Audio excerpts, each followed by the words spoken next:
So I'm reading this article, perusing this periodical about a shortage of COs in North Carolina. The article says that about 30% of the allotted positions are vacant, and it mentions a couple of causes that they claim are to blame for the lack of staff. The first one was a violent attack back in October of 2017 at the Pasquotank Correctional Facility, where 4 felons attempted to escape, murdering 4 people in the process. The other suggested hurdle to hiring and keeping people is the poor pay, a low starting wage, which right now is $33K.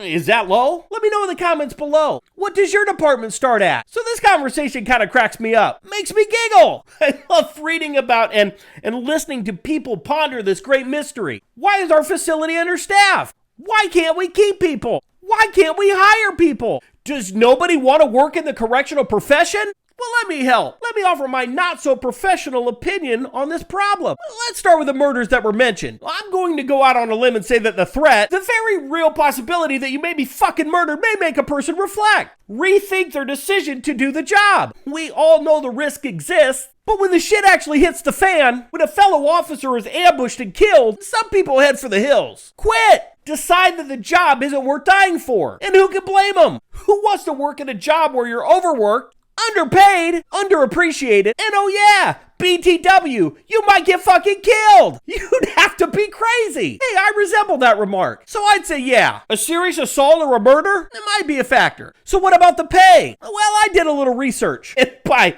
a little, I mean fucking little. And I compared the starting salary, which is $33K, to the median income in Raleigh. And according to census.gov, median or average income is $35,925. That right there is $2,000 more than the starting wage of a North Carolina correctional officer. Fun fact, a police officer recruit in Raleigh starts at $41,000 a year. A registered nurse at Duke makes $45,000 a year. Shit, a part-time associate at Aldi's makes $14.50 an hour, which is $33,000 divided by 52 weeks, divided by 40 hours a week is $1,586? Someone check my math. Just a little more than $1 more than the kid that works at the grocery store. So it says here that Republicans in the Senate are proposing a 7% raise.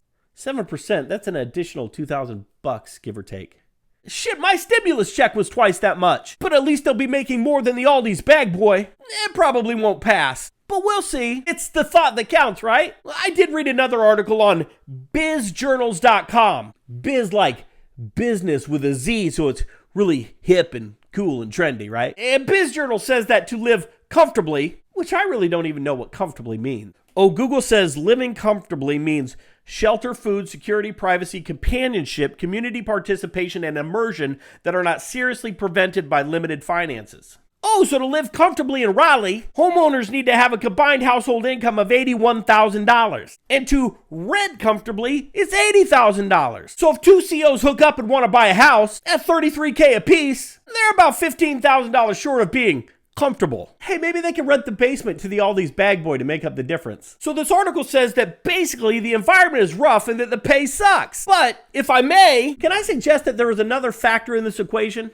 A bigger obstacle that we are facing? See, I feel like a big piece to solving this puzzle is referral and retention. And this is briefly mentioned. But if officers can't go home, if they're constantly being ordered or mandated to work overtime, over time, officers will burn out. And a burned out officer will not recommend this line of work to his buddies. To viable candidates. I tried to get my buddy to apply years ago, but he wouldn't. I told him about the pay and the pension, but he said that the amount of overtime that I work would destroy him. Spending that much time inside away from his family wasn't worth it. Aw, the price we pay for a recession-proof position. But he's right. Most people don't even consider a career in corrections, let alone entertain a job that will force feed them 20 or 30 hours of overtime a week. If you want to hire people, if you want to keep people, then pay them what they're worth. And then, here's the fucking tricky part, have them only work the hours that they're supposed to work. I know there's no easy answer, but if we can't hire people to do the job, those who are doing the job have to work more. And working more burns them out, which makes them quit,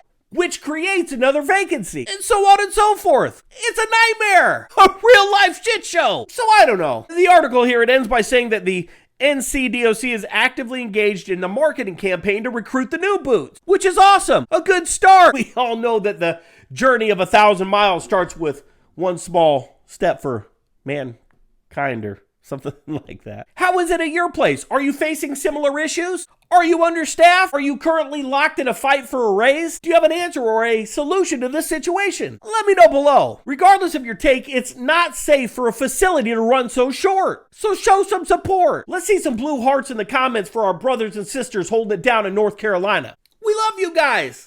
If you liked this video, if you found value with this video, straight punch that little like icon. Like, comment, and share this content with anyone and everyone that you think may be interested. Subscribe and then click that little bell so you're notified every time I release another video, because I'm not really that consistent, and I'm trying to work on it. I should be. Do you care about that consistency?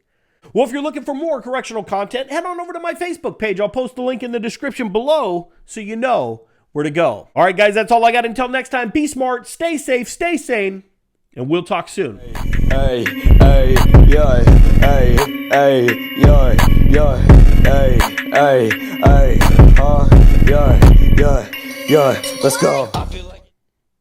You know, as I was doing research for this video, I kind of stuck to North Carolina, but I found other articles, right? It says, this one right here says, South Dakota correctional officers make less money than their neighbors. This one says, Idaho prisons scrambling for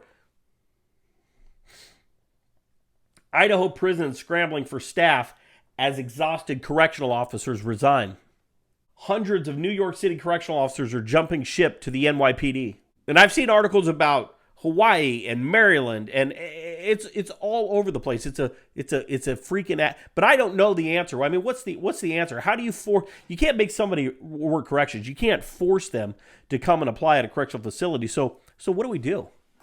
What do we do? I think the way to do it is that inside from the top, here's the top down, bottom up solution. Top down, you have to take care of your officers. You have to let the officers know that even though they have to work overtime, even though they're in the middle of a pandemic, even though they're in a dangerous negative environment, that you still appreciate what they're doing, the sacrifices, because that's what they're doing. Every time they go to work, they're sacrificing their time. Well, that's what the posting said. I know that. But they're still sacrificing. You need to still appreciate your staff. So then those correctional officers can actually then socialize, right, with their friends. They can make friends again. They can socialize with their friends' family. They can suggest that other people come and work at their facilities, and friends see the benefits of that despite the risks. That's what we do. Top down, boom, make them feel appreciated. Bottom up, we recommend they come apply and then actually hire them, right? That's what you do. Don't not hire them. We need people. That was a rant. Shoebox. I'm sorry. I apologize. Soapbox. Pulled out my soapbox. You guys have a great day. Peace.